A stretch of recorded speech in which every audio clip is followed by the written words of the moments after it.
Recording in progress. Om Shanti.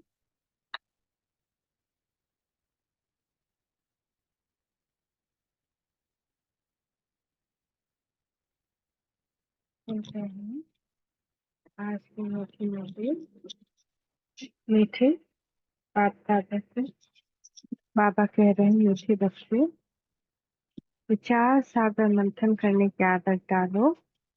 एकांत में सुबह सुबह विचार सागर मंथन करो तो अनेक नई नई पॉइंट्स बुद्धि में आएंगे।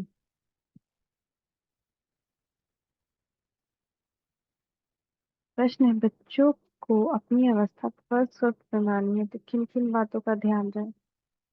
पहला, एक बात जो सुनाते हैं वही सुनो, बाकी इस दुनिया को कुछ भी न सुनो। दूसरा, संग की संभाल कर रखो। जो अच्छी रीति पढ़ते हैं, धारणा करते हैं, उनका ही संग करो तो अवस्था फर्स्ट क्लास हो जाएगी।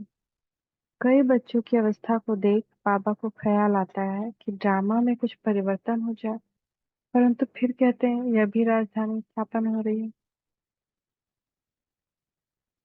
ओम शांति। एक ही बेहद का बाप बेहद के बच्चों को बैठ समझाते हैं और पढ़ाते हैं।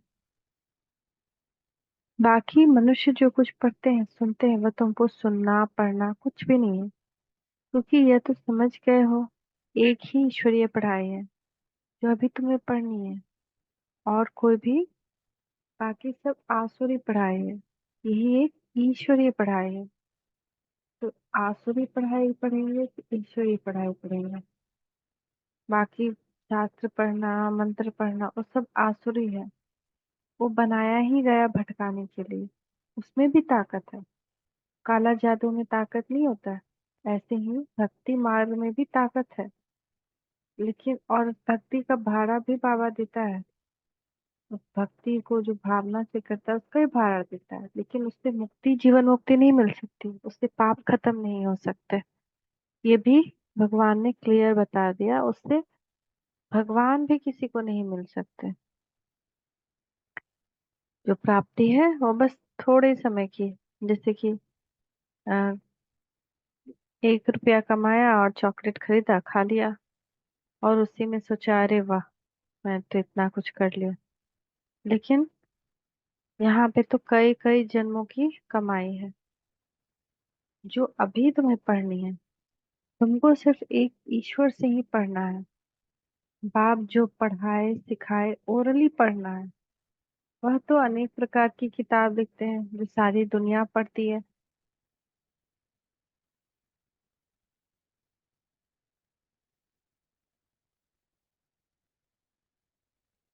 कितने ढेर किताब पढ़ते होंगे। सिर्फ तुम बच्चे ही कहते हो एक से ही सुनो और वही औरों को सुनाओ, क्योंकि उनसे जो कुछ सुनेंगे उसमें ही कल्याण।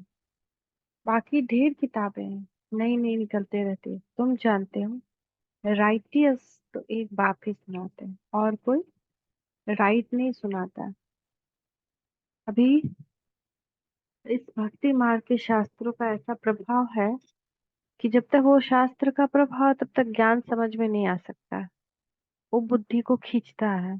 इतना ताकत है, इतने योगी हुए, इतनी ताकत जमा की, लेकिन उसका भी रहस्य किसी को पता नहीं कि ईश्वर को जो प्राप्त करता है उसको ताकत तो आएगी, लेकिन ईश्वर का कोई अस्त्र शस्त्र भी कोई अगर प्राप्त कर लेता है तो उसको भी तो ताकत आएगी। तो ऐसे ही जो आत्मिक स्थिति में आ जाता है उसके अंदर तो अपने आप ही ताकत आने लगती है। तो 3 चीजें हुई भक्ति मार्ग में। पहला कि बहुत एक ग्रुप ने ब्रह्म से योग लगाया, जहाँ भगवान रहते हैं, यानी परम धाम का जो ब्रह्म महातत्व है उससे योग लगा और कहा अहम ब्रह्मास्मि। वो तत्व भी तो शक्तिशाली है। वो तत्व में से भी तो कितनी साइलेंस की शक्ति मिलती है। वो तत्व से तो अपने आप, उससे भी तो जब परम धाम जाते हैं तो हम कहते हैं कि परम धाम की शांति मुझ में समा रही है, यहाँ की पवित्रता मुझ में समा रही है। तो उससे भी जो योग लगाते हैं उनके पास भी शक्ति आती है। लेकिन परम धाम का जो वो तत्व है, महातत्व है, वो किसी को मुक्ति, जीवन मुक्ति तो नहीं दे सकता। देगा तो भगवान। तो एक हो गया ये मैं अहम ब्रह्मास्मि। दूसरा, शिवो अहम, मैं ही शिव हूँ, मैं ही आत्मा हूँ, मैं आत्मा ही शिव हूँ। ये इसमें भी ताकत आती है। क्यों? क्योंकि आत्मिक स्थिति में आ गए और किसी न किसी तरह से शिव का नाम जुड़ गया, तो नाम में भी बहुत ताकत होती है ना। तो आत्मिक स्थिति में आने से बहुत ताकत आ जाती है। अगर कोई आत्मिक स्थिति में स्थित हो जाए, भले ही अपने आत्मा का कोई नाम रख दे, कुछ भी नाम रख दे, राम रख दे, श्याम रख दे, लेकिन आत्मिक शक्ति में स्थित हो जाए, भले ही लिख कहे शिवो हम, लेकिन अपने को आत्मा देख रहा है, तो उससे भी उसके अंदर बहुत शक्ति योगियों के अंदर आ जाती है। और तीसरा हो जाता है, मूर्ति पूजा करते हैं लेकिन हठ योग करते हैं। हठ योग करते हैं यानी अपने शरीर को साध लेते हैं, अपने प्राण वायु को साध लेते हैं, उससे भी शक्ति उनके अंदर आती है। लेकिन इन सब शक्ति से सबसे ज्यादा शक्ति किसके अंदर आएगी? जो भगवान को पा लेता है, और भगवान को भक्ति मार्ग से पाया ही नहीं जा सकता। उस भक्ति मार्ग का फल बाबा देते हैं, ये ज्ञान, कि लो तुम मुझे पाना चाहते थे, तो ये ज्ञान ही इसका सॉल्यूशन है। और जब ज्ञान हम पढ़ते हैं, सुनते हैं, योग करते हैं, तब हम भगवान को पाते हैं। ज्ञान मार्ग अलग है, भक्ति मार्ग अलग है। भक्ति मार्ग ऑब्वियसली जिसने, जो ज्ञान मार्ग में चला, जो देवी देवता बना, वही सबसे पहले भक्ति भी शुरू करता है। सबसे पहला पहला पूजा पाठ शुरू करती है कृष्ण की आत्मा ही, जो राजा विक्रमादित्य के नाम से सोमनाथ का मंदिर बनाती है। पहला पहला भक्ति, और सबसे ज्यादा भक्ति भी हमारे द्वारा ही होता है। लेकिन फिर इस, जैसे कि क्रिश्चियन धर्म की स्थापना जिसने की, फिर वो पुनर्जन्म लेता है और क्रिश्चियनिटी वाले फॉलो करते हैं, और जो परम धाम से है वो भी जन्म लेना शुरू कर देते हैं। तो वैसे ही जब भक्ति मार्ग के शुरू हो जाता है, तो और भक्ति मार्ग की जो आत्माएं हैं परम धाम में, जो कि टाल टालियों में है, वो फिर आना शुरू हो जाती है। और उसमें फिर बड़े बड़े अच्छे अच्छे दिग्गज भक्त आत्मा आती है। वो ज्ञानी नहीं है, और न वो वो ज्ञानी, न ज्ञानी है, और न ही वो सतयुग में आएंगे। जैसे मीरा हो गई, कबीर हो गए, रहीम हो गए, बहुत सारे ऐसे भक्ति मार्ग के भी सन्यासी भी हुए। तो ये लोग भक्ति मार्ग के हैं, भक्ति में इनका नाम शिरोमणि है। तो ये फिर आएंगे, लेकिन ये भी अभी उतना ही ज्ञान लेकर जाएंगे, कंफ्यूजिंग ज्ञान, मतलब पूरा नहीं। जैसे कोई आया, एक दिन सुना और चला गया, क्योंकि ये ज्ञान अविनाशी है, साथ जाएगा और भक्ति मार्ग में वापस इनकी बुद्धि से निकलेगा। तो जैसे किसी ने सिर्फ इतना ही सुना कि शिव भी आत्मा, मैं भी आत्मा, अब इतना ही सुन करके चला गया, तो क्या होगा? वहां जाके कहेगा अहम शिवो हम, आत्मा ये भी आत्मा, ये भी आत्मा, दोनों एक हो गई, इज इक्वल टू। उसके बाद कोई जाकर कहेगा अरे ये परम धाम, इतना ज्ञान ले लिया कि यहाँ परम धाम है, ये ऐसा है, लाल रंग का है, तो उसको फिर शिव बाबा याद नहीं आएगा ज्ञान भक्ति मार्ग में। फिर उसको सिर्फ वो ब्रह्म तत्व याद आएगा, कि हाँ ब्रह्म तत्व, ब्रह्म तत्व, ब्रह्म तत्व, अहम ब्रह्मास्मि, फिर मैं यही हूँ। तो ऐसे कर करके यहाँ से ही थोड़ा थोड़ा ले जाएंगे हर कोई, जो भक्ति मार्ग में उसको यूज करेंगे, लेकिन पूरा ज्ञान किसी को नहीं होगा, इसीलिए कंफ्यूजिंग होता है। फिर क्रिश्चियनिटी वाले लोग भी ले जाएंगे कि भगवान प्रेम का सागर है, इसलिए सबको प्रेम करना चाहिए, भगवान लाइट है।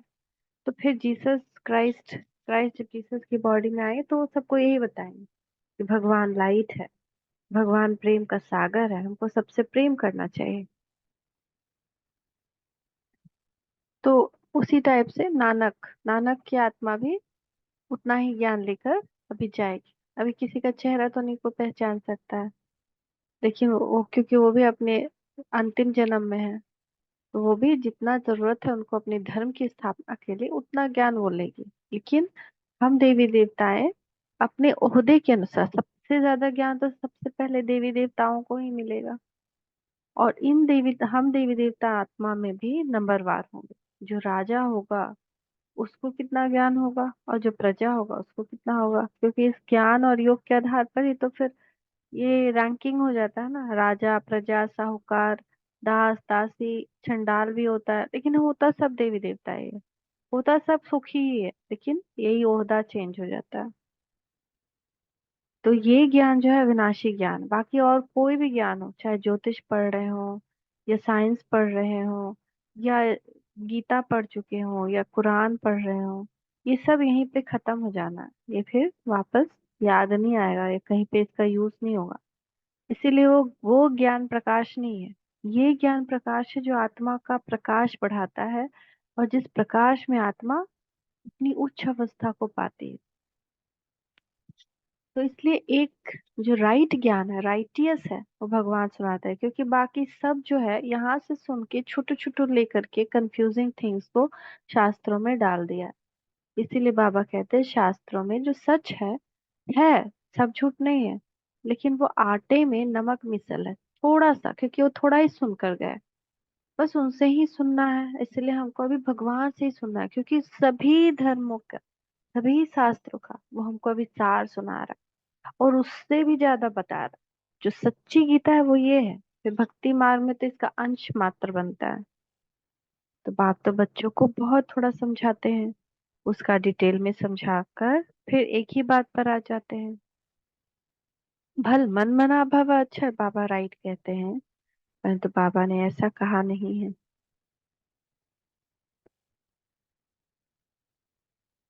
बाप तो कहते हैं अब, मतलब मन मना भव अच्छा राइट है गीता का, ठीक है, लेकिन बाबा ने मन मना भव अच्छा यूज नहीं किया है।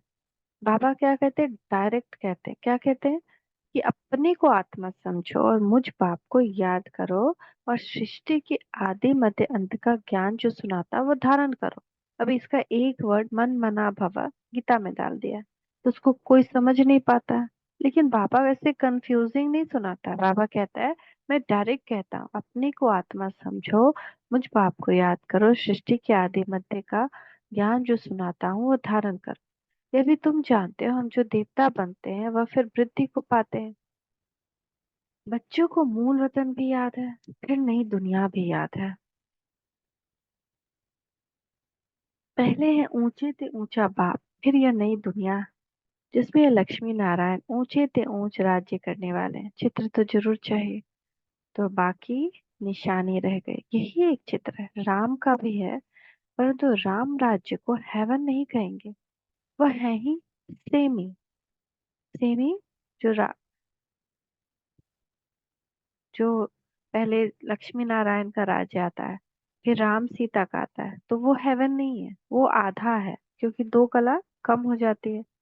अब ऊंच थे ऊंच बाप पढ़ा रहे हैं, इसमें किताब आदि की जरूरत नहीं, किताब आदि कुछ भी चलनी नहीं है, जो दूसरे जन्म में पढ़ सके। बॉम्ब में, विनाश में तो सब खत्म हो जाना है, ये पढ़ाई इस जन्म के लिए ही है। ये अमर कथा भी है, क्योंकि ये जन्म जन्मांतर इसका हमको फल मिलता है। नर से नारायण अमर बनते हैं, नर से नारायण बनने की शिक्षा भी बाप देते हैं नई दुनिया के लिए। बच्चे 84 के चक्र को भी जान गए, ये पढ़ाई का समय है, बुद्धि में मंथन चलना चाहिए। तुमको औरों को भी पढ़ाना है, सवेरे उठ विचार सागर मंथन करना है। सवेरे ही विचार सागर मंथन अच्छा होता है, जो समझाने वाले होंगे उन्हों का ही मंथन होगा। टॉपिक्स पॉइंट आदि निकलती है, भक्ति की बातें जन्म जन्मांतर सुन, यह ज्ञान जन्म जन्मांतर नहीं सुनेंगे। ये बहुत बड़ी बात है, क्योंकि हर बार हमने सुना, हर बार फिर भूल गए, फिर से जन्म लिया, किसी जन्म में गीता पढ़ा, किसी जन्म में बाइबल पढ़ा, किसी जन्म में कुरान पढ़ा। क्योंकि ये सच है कि देवी देवता धर्म के लोग हर धर्म में आते हैं किसी न किसी जन्म में। हम सब ने किसी न किसी अपने जन्म में, क्रिश्चियन में भी जन्म लिया है, मुस्लिम में भी जन्म लिया है, बुद्ध में भी जन्म लिया है। क्योंकि हमारे से ही, क्योंकि जब क्रिश्चियन फॉलो करने वाले जैसे जीसस क्राइस्ट आए, तो उस वक्त धरती पे कौन था, देवी देवता धर्म वाले ही तो थे ना। तो सबसे पहले वो भी ज्ञान देवी देवता धर्म वालों ने ही सुना। ऐसे बुद्ध आए तो उसको भी पहले बुद्ध वालों ने सुना, फिर जब बुद्ध रीबर्थ लेते हैं, पुनर्जन्म फिर उनका होता है, तब उनके फॉलोअर्स और बनने शुरू होते हैं, उसकी पालना होती है। तो ऐसे सबसे पहले हर धर्म को बढ़ाने में देवी देवता धर्म वाली आत्माएं ही थी, हम ही थे। हमसे ही वो सब धर्म भी बढ़ता है। तो एक बाप, तो ये ज्ञान जो भक्ति की ज्ञान है वो तो हम जन जन मानता सुनेंगे और कितने कितने धर्मों की ज्ञान सुनेंगे। लेकिन ये जो ज्ञान है ये बस अभी, वो भी पता नहीं कितने वर्ष और कितने समय, क्योंकि बहुत तेजी से सबकी शारीरिक स्थिति गड़बड़ हो रही है। मतलब बलहीन हो रहा है, बल छीन हो रहा है, बीमारियां बढ़ती जा रही है, खाना का सेल्फ लाइफ भी घटता जा रहा है। अभी कुछ भी रखिए तुरंत खराब हो जाए। पहले दाल बाहर रखते थे तो ठीक रहता था, अभी कीड़ा लगता है, तुरंत कीड़ा लग जाता है। दाल भी फ्रिज में रखना पड़ रहा है। और कोई भी चीज आप रखिए बाहर में, वो बहुत जल्दी खराब हो रहा है, पहले इतना जल्दी नहीं खराब होता था। तो फ्रूट्स भी हो बहुत जल्दी एक ही दिन में सड़ जाएगा। लेकिन पहले ऐसा नहीं रहता था, चलता था, 1 वीक चलता था, 2 वीक चलता था। तो ऐसे ना तेजी से ये चीजें हो रही है चारों तरफ से। हवा में भी ऐसा लगता है ऑक्सीजन कम हो रहा है। बहुत सुंदर वो हवा का वो ताजगी नहीं कि हाँ एक डीप ब्रीथ लेता था तो एकदम ताजगी महसूस होता था, अर्ली मॉर्निंग में भी वो ताजगी नहीं हवा में। तो भारीपन बढ़ रहा है, इतना बढ़ रहा है। तो इसीलिए ये अभी की बात है, अभी ही बाबा ये ज्ञान सुनाते। तो हम जितना ज्ञान रतन समेट लें, और समेटेंगे कैसे? योग भी करना है, बाबा की याद में भी रहना है, क्योंकि ऑब्वियसली परिस्थितियां भी अब ज्यादा आएंगी। माया और सूक्ष्म से सूक्ष्म रूप, विकराल से विकराल रूप, हर तरह से आएगी। तो इसीलिए ये सब जो है, ये सारी चीजें अब खत्म होने वाली है। बाबा बस अब भी पढ़ाते हैं, जन्म जन्मांतर नहीं। ये बाप एक बार सुनाते हैं, फिर ये नॉलेज तुमको भी भूल जाती है। भक्ति मार्ग की कितनी किताबें विलायत से भी आती है, सब खत्म होने वाली है। सत्युग में तो कोई किताब आदि की दरकार नहीं। ये सब है कलयुगी सामग्री। जहाँ कुछ तुम देखते हॉस्पिटल, जेल, जज आदि, वहाँ कुछ नहीं होंगे। सत्युग में ना हॉस्पिटल की जरूरत है, न जेल की जरूरत है, न जज की जरूरत है। वहाँ ये सब कुछ नहीं होता, ना पुलिस होती है, क्योंकि वो तो है ही सत्युग। वहाँ ये सब होता ही नहीं, ना कोई बीमार होता है, ना वहाँ हिंसा होती है। तो ये सब चीजों की वहाँ जरूरत ही नहीं। ना ही वहाँ पढ़ाई लिखाई, क्योंकि हम देवी देवता जब यहाँ पढ़ते हैं तो इतने ज्ञानवान बन जाते हैं कि वहाँ पढ़ाई की दरकार भी नहीं होती। हाँ स्कूल कॉलेजेस होते हैं, लेकिन वहाँ जाता है सब, जैसे पेंटिंग करता है या कोई भाषा सीखता है, ऐसे के लिए एंजॉय ही होता है। वहाँ पे ऐसे नहीं कि पढ़ेगा नहीं तो करियर कैसे बनेगा, तो फिर जॉब कैसे लगेगा। वो सारा झंझट ही यहाँ विनाश के साथ खत्म। फिर वो वापस कलयुग में ही आएगा। द्वापर में भी इतना नहीं होता है, कृषि से ही द्वापर में भी साहूकार कृषि ये सब से काम चल जाता है, थोड़ा बहुत बिजनेस।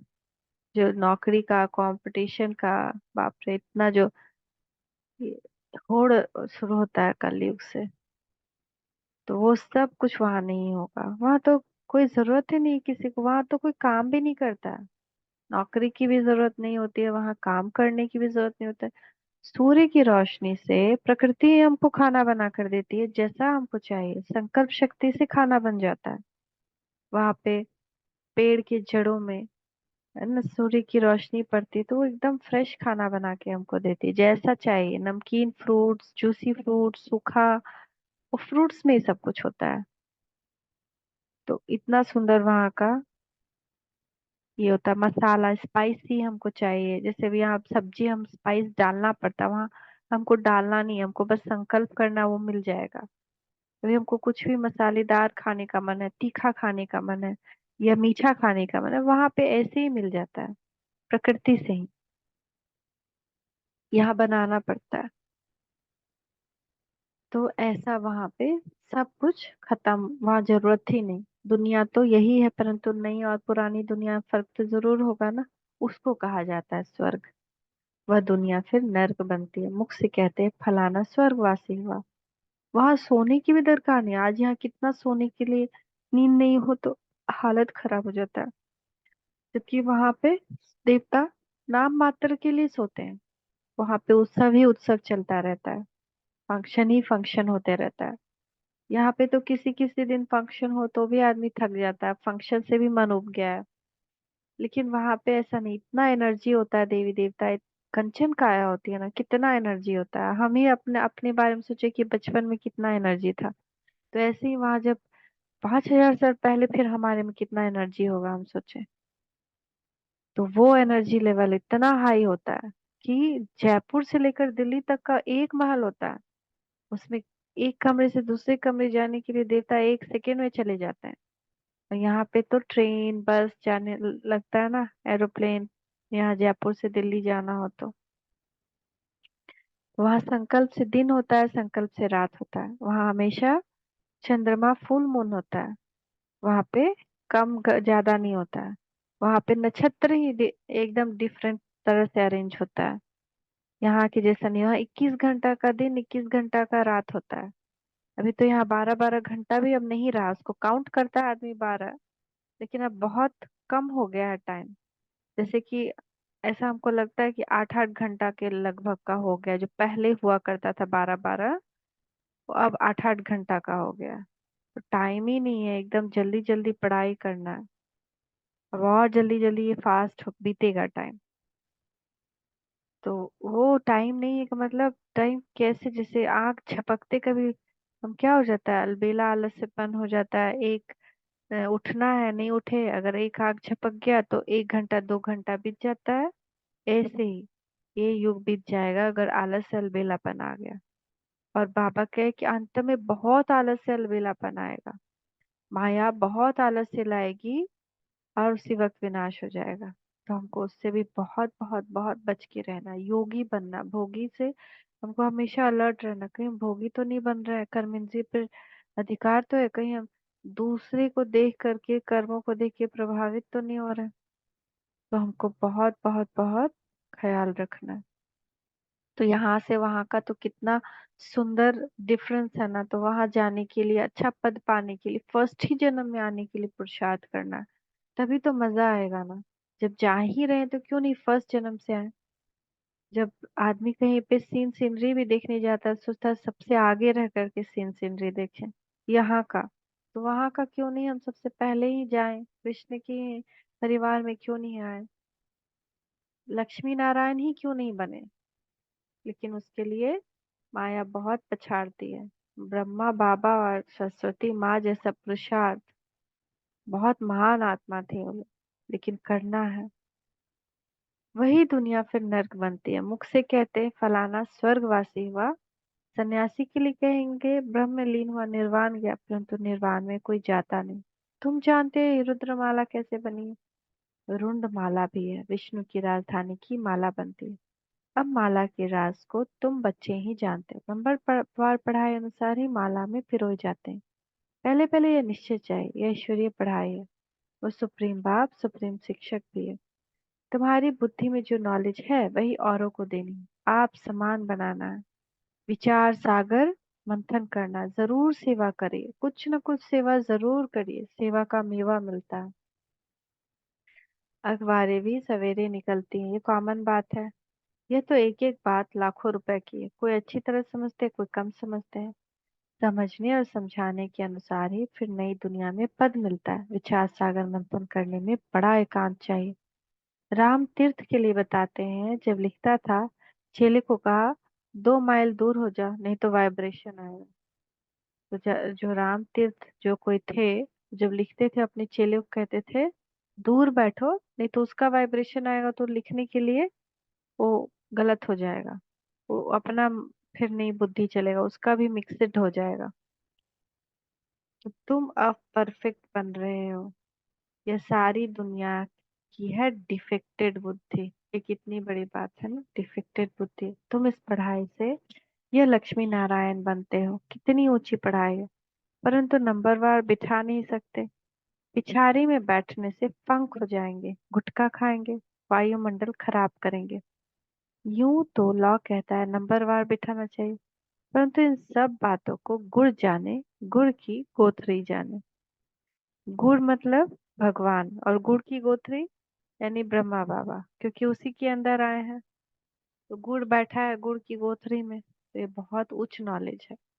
तुम्हारी अलग अलग क्लास तो नहीं करा सकते, वास्तव में तुमको क्लास में इस तरह बैठना चाहिए जो अंग अंग से न लगे। माइक पर तो दूर भी आवाज सुन सकते हो, नहीं एक दूसरे से सट के नहीं बैठना चाहिए, नहीं तो उसका भी असर पड़ता है। बाप कहते हैं, इस दुनिया का तुम और कुछ भी न सुनो न पढ़ो, उन्हों का संग भी न करो। जो अच्छी तरह पढ़ते हैं उनका ही संग करना चाहिए।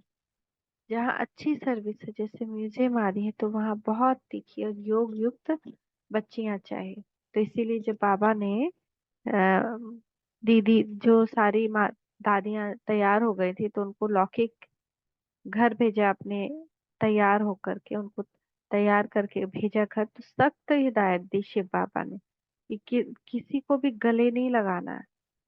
तो एकदम देवी स्वरूप में खड़े हो गई, और दूर से ही सब देखते रह गए उनके तेजस्वी स्वरूप को, दादियों के।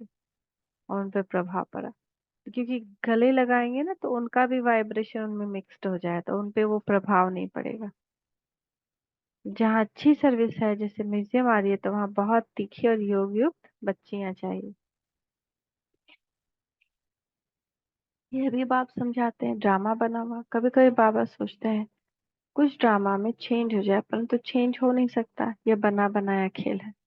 बच्चों की अवस्था को देख ख्याल आता है कि कुछ चेंज हो जाए, क्या ऐसे ऐसे स्वर्ग में चलेंगे? फिर ख्याल आता है स्वर्ग में तो सारी राजधानी चाहिए, कोई दास दासियां चंडाल आदि भी होंगे।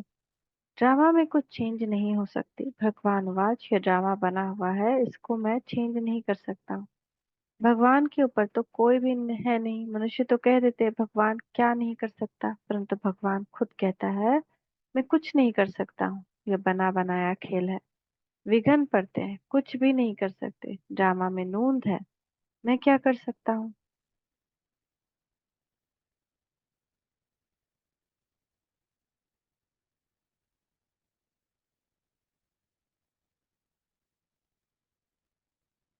बहुत बच्चियां पुकारती हैं, हमको नगन होने से बचाओ। अब बाप क्या करेंगे? बाप सिर्फ कह देते ड्रामा की भाभी, यह तो बना बनाया ड्रामा है। ऐसे मत समझो भगवान की बात, भगवान के हाथ में होता तो समझो कोई अनन्य शरीर छोड़ देते तो उनको भी बचा लेते।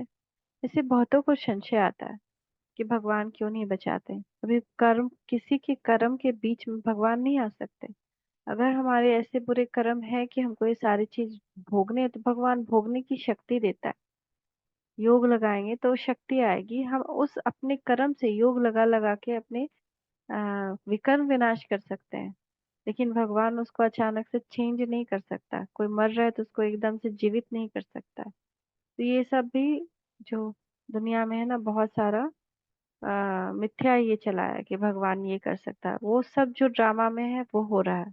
अभी ड्रामा में अगर है कि यहाँ पे ये मैजिक होना है तो हो जाएगा, लेकिन वो सबके साथ नहीं हो सकता। वो जो ड्रामा के अनुसार है वही हो रहा है, वो भी उसमें कर्म का कुछ फल पिछला नूंद है। बिना कर्म के कुछ भी ड्रामा ऐसा है ना, कि वो सारा कर्म के फल पे ही बेस्ड है। कर्म और कर्म का फल। तो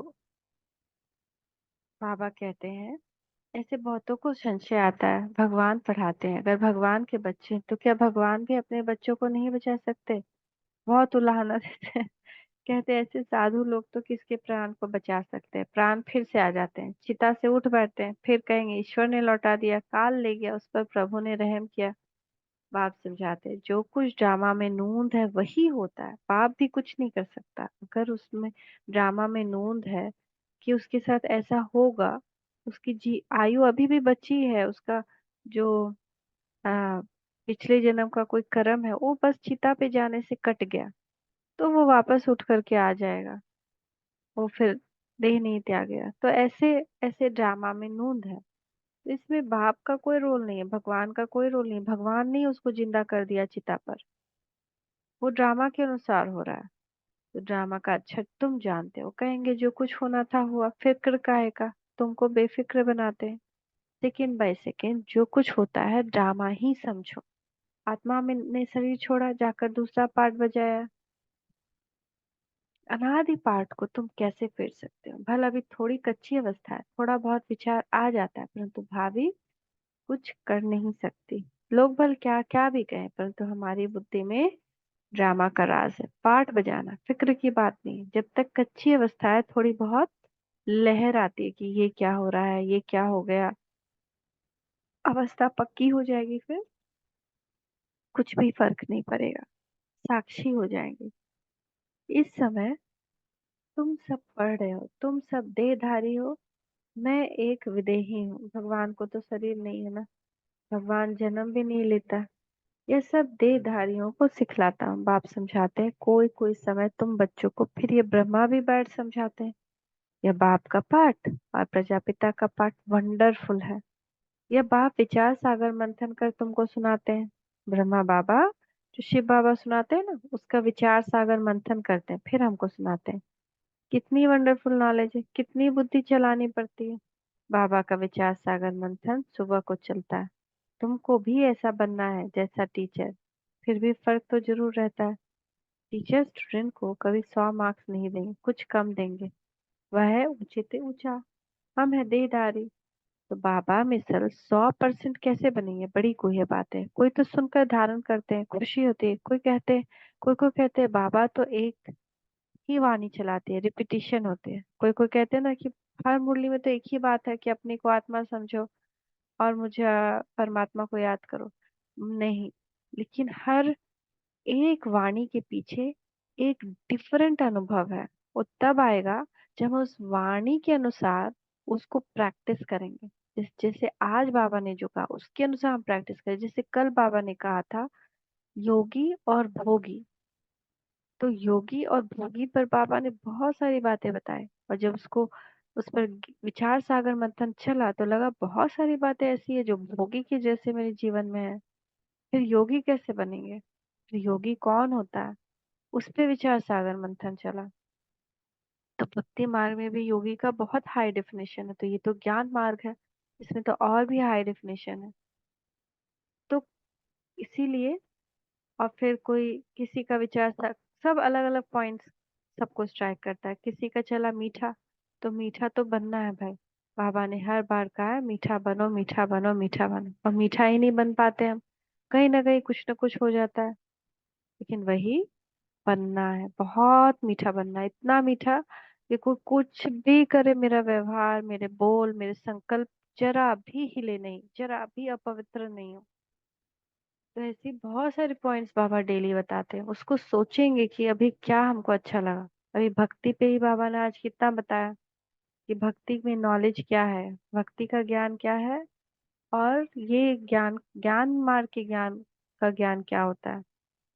फिर ये जो अभी बताया कैसे भक्ति मार्ग में चमत्कार होता है और लोग क्या समझते हैं। तो इसीलिए एक एक बात को उठाकर हम सोचे तो रिपीटिशन नहीं लगेगा, लेकिन बस सुन लिया तो लगे अरे कल जो कहा वही आज कह रहे हैं। अब कोई कोई नए बच्चे आते हैं तो मुझे पहली पॉइंट उठानी पड़ती है, कोई नई पॉइंट भी निकल आती है औरों को समझाने के लिए। बच्चों को फिर भी बाप को मदद करनी पड़ती है। तो बाबा बच्चों की मदद करते हैं, मैगजीन निकालते हैं। कल पहले भी ऐसा लिखा होगा। अगर अखबार निकालें तो उस पर तो बहुत ध्यान देना पड़े, ऐसी कोई बात ना हो जो मनुष्य पढ़कर नाराज हो जाए। मैगजीन तो तुम पढ़ते हो, कोई कच्ची पक्की बात होगी, कहेंगे तब तक संपूर्ण नहीं बने। एक्यूरेट 16 कला संपूर्ण बनने में समय तो लगता है। अभी तो सर्विस करनी है, बहुत प्रजा बनानी है। यह भी बाप ने समझाया। अनेक प्रकार की मार्क्स, कोई निमित्त है। बहुतों को ज्ञान लेने के लिए प्रबंध करते हैं तो उनको भी फल मिल जाता है। अब तो पुरानी दुनिया ही खत्म होनी है, यहाँ है अल्पकाल का सुख।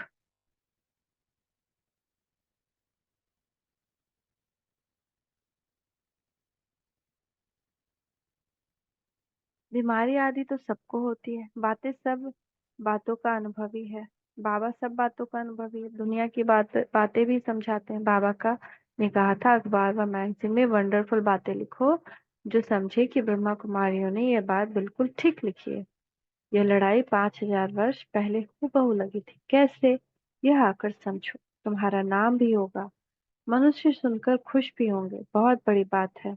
परंतु जब किसकी बुद्धि में बैठे जो लिखते हैं उनको फिर समझाना भी है। समझाना नहीं आता होगा, इसीलिए फिर लिखते भी नहीं है। अच्छा, मीठे मीठे सिकी लदे बच्चों प्रति माता पिता बाप दादा का याद प्यार और गुड मॉर्निंग। रूहानी बाप की रूहानी बच्चों को नमस्ते। रूहानी बच्चों की रूहानी माता पिता बाप दादा को याद प्यार गुड मॉर्निंग। नमस्ते बाबा नमस्ते, शुक्रिया बाबा शुक्रिया। धारणा के लिए मुख्य सार। एक बाप जो सुनाते व पढ़ाते वही सुनो व पढ़ो, बाकी कुछ भी पढ़ने सुनने की दरकार नहीं। संग की बहुत बहुत संभाल करो। सवेरे सवेरे एकांत में बैठ विचार सागर मंथन करो। एक हम लोग किए। हम रूहानी बच्चों को भी रूहानी माता पिता बाप दादा को याद प्यार गुड मॉर्निंग, नमस्ते बाबा नमस्ते, शुक्रिया बाबा शुक्रिया।